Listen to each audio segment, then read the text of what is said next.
Hey everyone, welcome back to the next episode of me talking about what I've been up to this week. Maybe that's something I should work on. I actually tried to find a title for this podcast. It's still just sort of meh. I don't know. I just put it up on YouTube. But I guess I'll just jump into it right away. And something I tried out since last time is the latest gacha game phrase of Genshin Impact. Made by Miyoho, the same people who made Honkai Impact Third. They released their new free-to-play gacha game. It's on the PlayStation, PC, and mobile. I played it on PC, and to start with, it was an absolute pain to download on my internet. And I'm not sure if it's because I paused the download at one point and resumed it later, but at the end it just said failed to verify files, and I needed to re-download it all again in one go, which is quite the pain. But when I actually got into the game, it was alright with what I played. Like, visually, I thought it looked really, really impressive. Like, I'm not really sure how to describe the art style, except that it's similar to Breath of the Wild. But it was just super clean, being able to see it on my, what's this resolution? 2160 by 1440. Like, the game was really beautiful. I really liked how the world looked. I liked the character designs. You pretty quickly actually get a full party of 4 free characters. Basically 5, because they give you some free rolls right away, which guarantee you some maid with a great sword. And I was interested in it. I still am, but after doing, I don't know, 20 or 30 pulls, I didn't really get any characters I was really interested in, so I just dropped the game at the moment.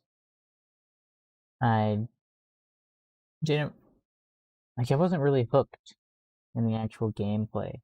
It just seemed fine, but it didn't seem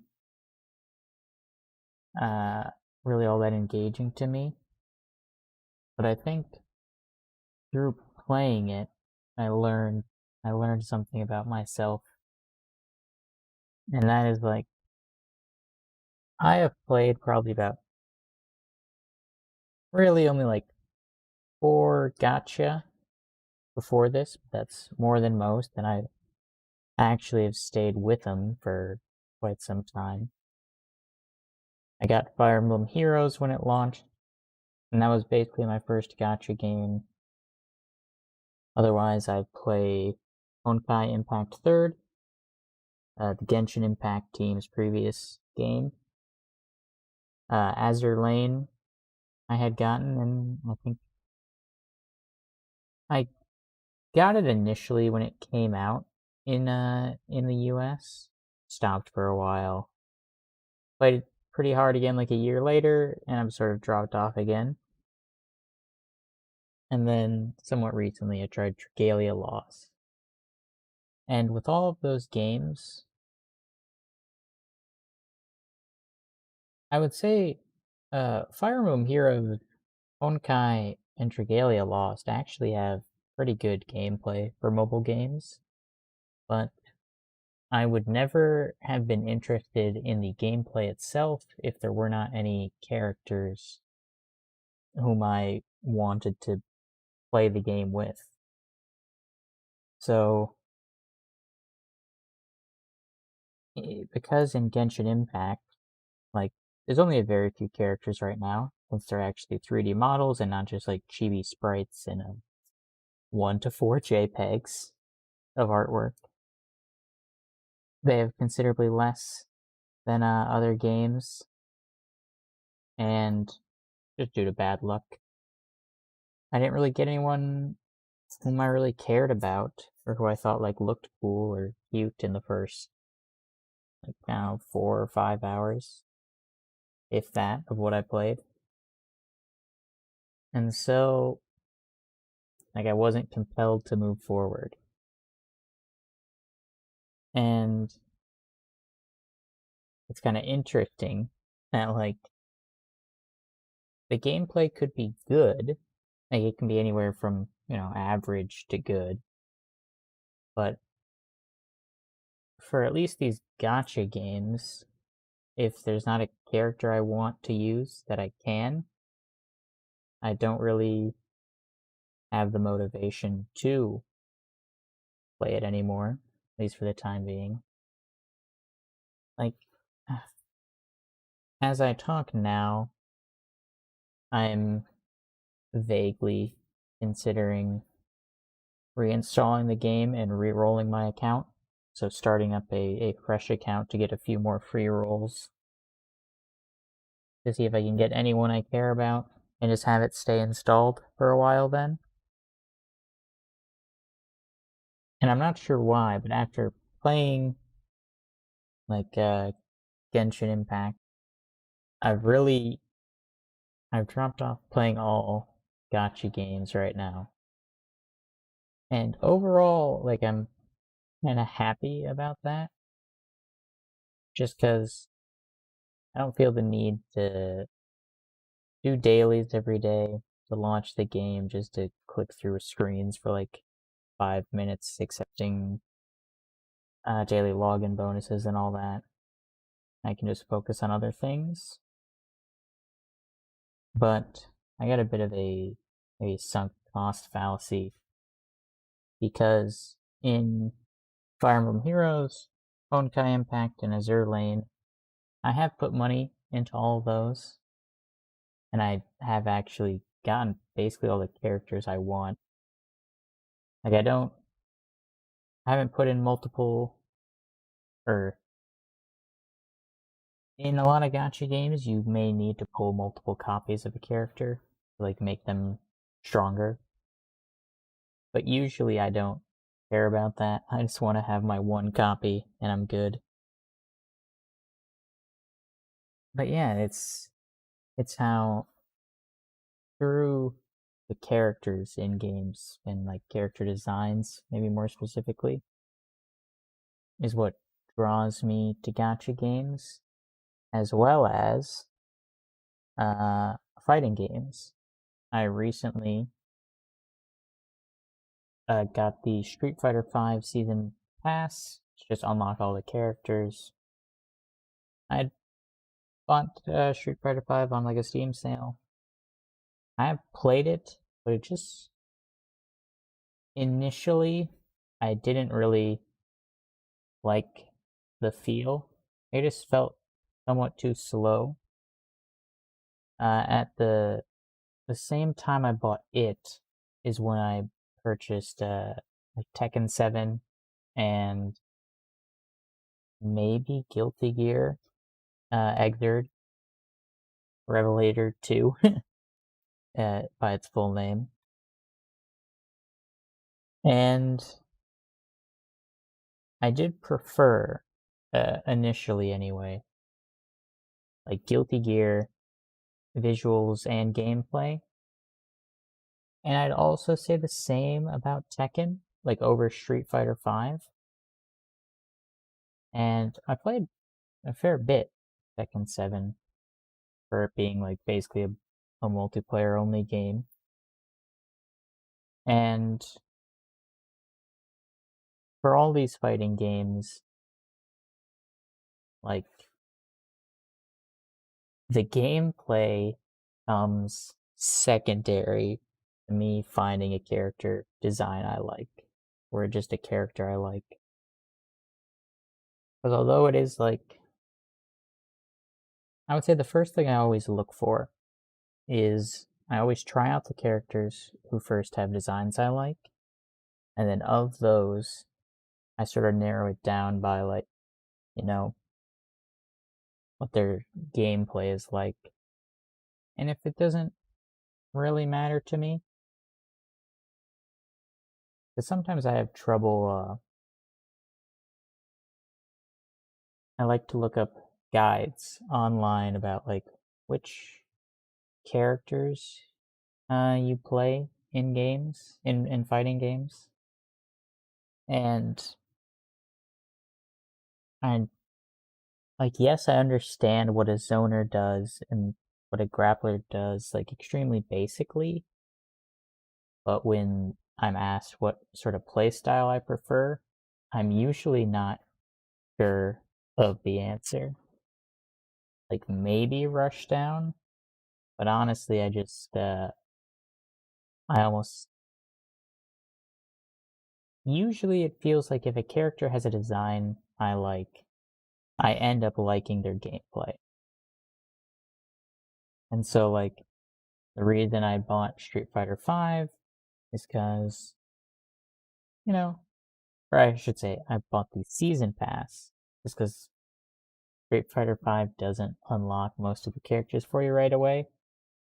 And all of the ones I wanted to try, or there were quite a few I wanted to try who were purchase only.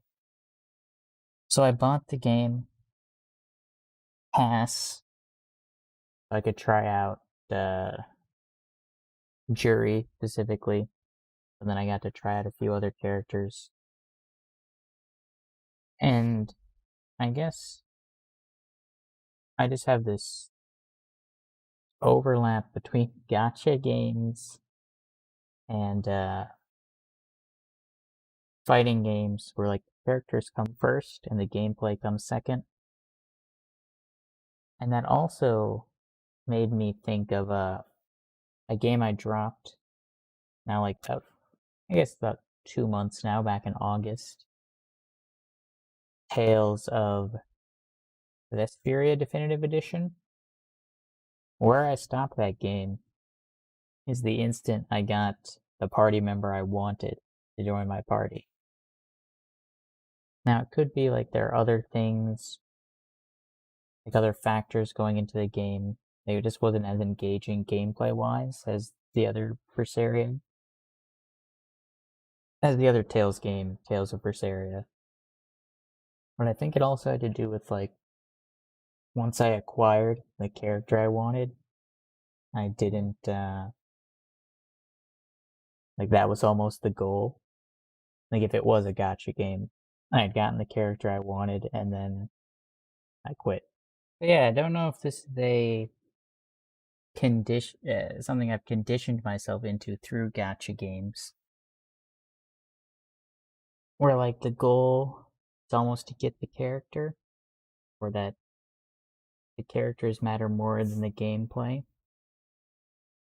But I would say I've sort of always leaned towards that.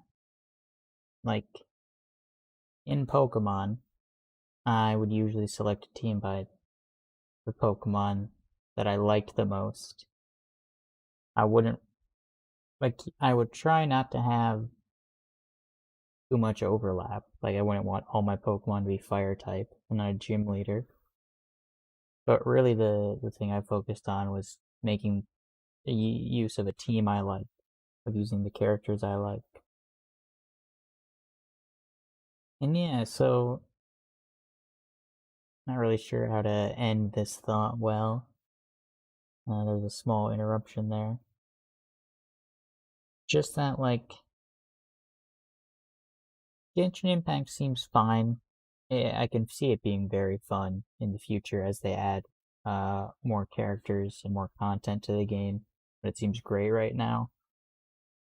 As someone who spent money on gacha games, please do not spend any money on gacha games. It's not really worth it. And there's kind of that experience I at least have in gacha games of like the characters are the goal, and I want that characters I like to have gameplay that I like. And I usually don't uh, play a character, like their gameplay, and then end up liking the character. if that makes sense. Like I can enjoy the gameplay associated with characters I already enjoy. Uh, Otherwise, similar with fighting games, I I pick my characters based almost solely on visuals first, and then try to find who I like the most from visuals. I kind of want to play more right now. My only the one of the biggest issues I have is I already don't. My internet is kind of bad in my currently at home, and I'm just afraid I'll have like bad matches, or that maybe I'm just afraid of losing. But I don't think so. Like I lost plenty in Guilty Gear. I just want it to be like an easy press a single button, find a match. I don't want it to be I have to join a Discord, talk to someone, hey, will you play with me? It's kind of required to play Guilty Gear at this point, since it only has like 200 or 300 people on most days. But yeah, I think fighting game characters and like League of Legends characters are very similar for me in that I can like absolutely love the character designs and not enjoy playing the game, at least more so with League. And kind of I'm saddened by that because I want to use these characters in some way. I feel like they're almost wasted on their games sometimes because they aren't the typical games I like. But I feel I've sort of become content with League anyway to just say, you know what, I can just look at fan art or fan comics and just enjoy the characters that way, not really engage with playing the game myself. And I'm sort of like that with fighting games, but I feel a, a slight craving to play fighting games that I usually don't feel with most multiplayer games. I generally prefer single player much more and only really enjoy multiplayer games when I'm playing them with my friends. So I can play like almost any game with them. It's very rare that I would choose to play a multiplayer game, quote unquote, by myself. But maybe I will try a bit harder with more fighting games and talk about that in the future. The other thing, I think I talked about last time, Hades has come out of early access, and I've played a few more runs of it, and it's still like very fun, but I think uh, I played it wrong earlier in early access because I just played too much of it. In Risk of Rain 2, when it came out, I bought it in early access like months ago, but only played a few runs and then put it down because I knew I just wanted to play the game at full release. And then I've had immense fun with Risk of Rain 2. But then with Hades, I forget. I don't know how far in I was when I bought early access. Like I don't know precisely what point. I do know it was before Nox got her new artwork, which I think is only like a few months. I don't know, like 3 to 6 months that happened. But like I was able to beat the game. Like I beat the final boss Hades at the time, in which then like a little slide would show up saying, "Hey, we're in early access." And I actually saw quite a bit at like a lot of character relationship leveled up in their little social link Persona system. And now that the game's fully out, like, something I decided to do right away was delete my early access save file, just go in fresh, because I don't know how much stuff they had changed. Like, this is a game where there's a ton of dialogue between the characters, and I'd probably forgotten some, and it wouldn't play again. So I restarted it, and like, eh, one issue with Hades that I'll say is an issue now is there is permanent character progression where like you get objectively stronger between runs. You get, and there are several ways. The main is darkness, which you can do to like literally get extra lives in a run, do more damage to enemies from the sides and back, do have extra dashes available to you. And so because of this, restarting the game, like immediately the game just feels worse without all these options available to me. And it feels like, yeah, my skills have gone down since I haven't played it in a while. But it feels,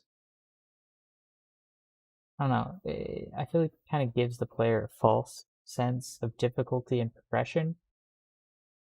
Because once you have everything unlocked, I don't know if that should be considered the difficulty the game was designed for. And so it almost feels like they took away things from you when you, from my experience now, played the game a lot, delete my save, and new run throughs. It just feels like I'm purposefully crippled at the beginning, but I still feel it was the right decision to delete my save file to see everything that they've changed. I don't know, I can feel the quality in it. I like Supergiant games. I've played all their games before and really enjoyed them. But Hades, I don't know if because of how I played it in early access now, but it's just currently not really, it did not grip me. Not nearly as much as like Risk of Rain 2. I think I will still be trying to play it. Like I think I'm just in like a hump where it's not really grinding, but it in my mind it kind of is, where I just have to play a few runs, get like a few more dodges and stuff, and then it'll be fine. So then I'm actually gonna do a little skip. There's still one more game I want to talk about, but I might go into spoilers, so I want to save all the discussion on that game for the end. So I finished up ReZero Season 2, the first half of it, because of a whole Corona thing. It got split up. And I really enjoyed it. Really awesome to see the continuation of the show. I haven't really collected my thoughts on it, just besides saying, like, it's real good. I still really enjoy ReZero. I think it does have some, like, major flaws, specifically, uh, characters, like, pointlessly talking, where if you are not interested in the characters or, like, the mood in the instant, the show can kind of be very boring and slow. But if you are interested, like I am most of the time, I can just get caught up in listening to the dialogue, even if not much happens. But still, very good show. Very excited to see the second half, season 2. So now on to a game that basically came out of nowhere for me. 13 Sentinels Aegis Rim. Now, I was listening to the Castle Super Bees podcast, and one of the co-hosts, Pat, just brought up this game, and he did talk about it for maybe like 5 or 10 minutes about how it's like a visual novel following 13 character stories of teenagers piloting giant robot mechs who fight kaiju invading their city. And just his description on it, a very quick look at the game. It has amazing art by Vanillaware, who did like Dragon's Crown. I just wanted to get it immediately. I'd heard nothing else about the game besides him talk about it. And I tried to download the game from the PlayStation Store, but it refused to let me buy it there. So I ended up getting a physical copy. And when I put it in the PlayStation, I think it took me 3 or 4 days to beat it, playing it like 8 to 12 hours a day. And I loved it. I truly had a blast playing it. Like, I couldn't put it down, as you can sort of tell by how long I was playing it and how quickly. Now, the game is very much a story focused game. Like, it is a mystery because you're playing as 13 characters. After you complete the prologue, which just gives you like, it introduces to you to about maybe 80-90% of the cast, and it introduces to you in the prologue, so I'd still consider this spoiler free. I'll try to make a clear distinction of when I'm going to talk more about spoilers if I do at all. But you like learn that kaiju are attacking like cities in the future, and so several characters are traveling back in time in like 40-year increments to try to prepare for the kaiju attack. And so it's like this time travel plot where there are 5 distinct time periods, characters all throughout them. And then when you play each character's story, it's chronological from their perspective. So one of the main characters you can play is Juro Kurabe. And maybe in his story, I see Sekigahara, another character in the story. But like, then when I jump over to Sekigahara's thing, you might never see Juro in his version of the story, because he was doing his own thing like decades in the future from him. And so it's like this very complex plot that after you complete the tutorial, the prologue, the game opens up fairly non-linearly. Or you get to choose who you follow and in what order. There are some minor like locks where you won't be able to see a character's conclusion until you have at least 4 characters above 50% completion. But besides like those locks, you can do them in any order you want, and the game treats you as someone with a brain, because you may learn certain terms or how certain characters think the world works in their storyline, and then if you jump over to someone else's story and that character shows up, like, they may talk about things as though current person you're playing as already knows them and they don't, or even that the player knows something but the character you're playing as doesn't. And so Like, you're given a bunch of information, and you can receive it in a wide variety of orders, and yet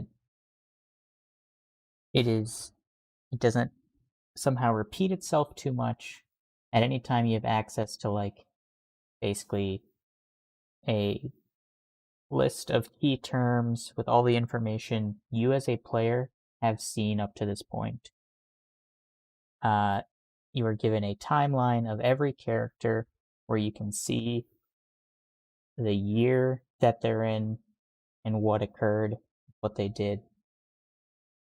And it's just like, it seems to me super well written and engaging. It's very fun to try to piece together what is happening by pulling from different characters' points of view, because none of them have the full picture. Like, they all have pieces. And so by doing character stories, by doing everyone's story, you as the player get the full picture. And it is, for the most part, just like, I'd say most of the game is this visual novel of just getting the story. And even that, I think, is really fun because of how well written and engaging the story and the characters are. Because then, like, at any time, you can stop with a story and go instead to what is currently the present, which is all of our characters have gotten together, are in giant mechs, and are fighting kaiju, so they have to defend their city. And that will also reveal information to you as characters are starting to talk to each other about what's going on, how are you here. And so almost all of the story of the 13 characters is leading up to this final battle that you play right away. And it is just, I think, one of my favorite games I've played in a long time. Even though I haven't looked at everything that's released in 2020, like, I'd pretty easily say right now, maybe my favorite game of 2020. I just love the story, the characters, the uh gameplay. I was playing on, like, the hardest difficulty available, and I think it's too easy. Like, I kind of get it, because the primary, I'd say, pull of this game is not its gameplay, it is the story. So it makes sense that it wouldn't be as, like, engaging, but even playing on the hardest difficulty, I did fail like 3 or 4 times and had to redo a level. But it has like a ranking system. I almost always got S on the first time. Something that I did enjoy about it was it had many side objectives. Like, before you start the mission, there is a special challenge of you can only use 4 characters. And if you complete that challenge, you unlock a new file on something, on some piece of information in the game. And I thought those challenges were good, and it kept me engaged while I was playing it. Like, you do have to think, but I was playing it pretty fast, and it might just be my, like, familiarity with turn-based strategy games, but I never really felt I was in a pickle. So, like, I kind of wish it asked more of you, or it had more to do in the gameplay, the turn-based battle segments. But I still really enjoyed my experience, even saying that. Uh, so, slight spoilers now. It does sort of fix that by having uh, so seemingly endless battles after that point, and I've only done like two of the post beaten game battles, but it seems real good. And if they can engage me like just enough, I think I could keep playing it for like a very long time. One issue though is I miss having the characters like talk and say unique things because these are just like extra battles for fun. They only get like the standard dialogue. But yeah, that's what I've been up to this week. Thanks for listening, and I'll see you next time.